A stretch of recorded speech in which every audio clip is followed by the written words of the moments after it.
This is South Today from Oxford. In tonight's programme, hoping to derail a high-speed rail project. The legal challenge to HS2. This is a mad, ill-thought-out scheme, and I just would like it to be kicked into long grass.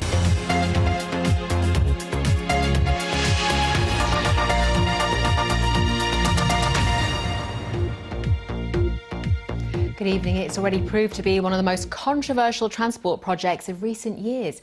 Some say the high-speed 2 rail link from London to the Midlands is vital to the country's economy. But many people living along the route, which cuts through the Chilterns and South Northamptonshire, are opposed to the scheme. Today, some of them have started legal challenges which could slow or even derail the £34 billion scheme.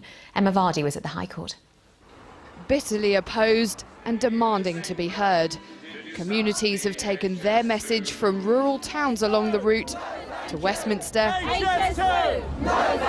and now here. It hasn't really gone through the proper legal procedures yet, and there's too many ifs and buts concerning the whole project. This is a mad, ill-thought-out scheme, and I just would like it to be kicked into long grass. All of it is just half-baked, and they're rushing it through. Today, council leaders came to argue in the High Court they believe HS2 has been pushed through unfairly, that the government's decision-making was flawed. We're taking this action with great reluctance, but we feel the Department for Transport really hasn't left us with any alternative. They're proposing to spend £34 billion worth of hard-pressed taxpayers' money on this new railway line. And we think the consultation was fundamentally flawed, and there are far better alternatives which should have been consulted upon.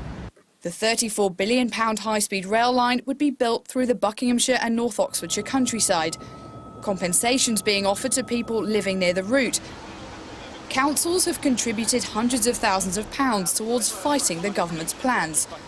Their case at the High Court centres around these key arguments: that the public were not properly consulted, that the environmental assessment wasn't up to scratch, and that alternatives should have been considered more thoroughly. Later this week, the government's legal team will argue decisions over HS2 have been taken fairly. We believe the consultation was done very carefully and very thoroughly. We had 55,000 responses to the consultation. All of the points that were raised in the consultation we have taken on board, and the government considered those in its decisions earlier this year to proceed with high-speed rail. So we believe it's all been done very comprehensively, and that the decisions that the government has taken have been done in a legally sound and appropriate way.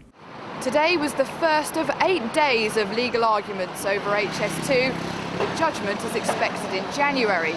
What the court must decide is whether the government followed a fair process in deciding to go ahead with the line. If it rules there were flaws, ministers would have to go back and put these things right, which campaigners hope would effectively kill off the controversial plans and make the government decide not to press on. Emma Vardy, BBC South Today.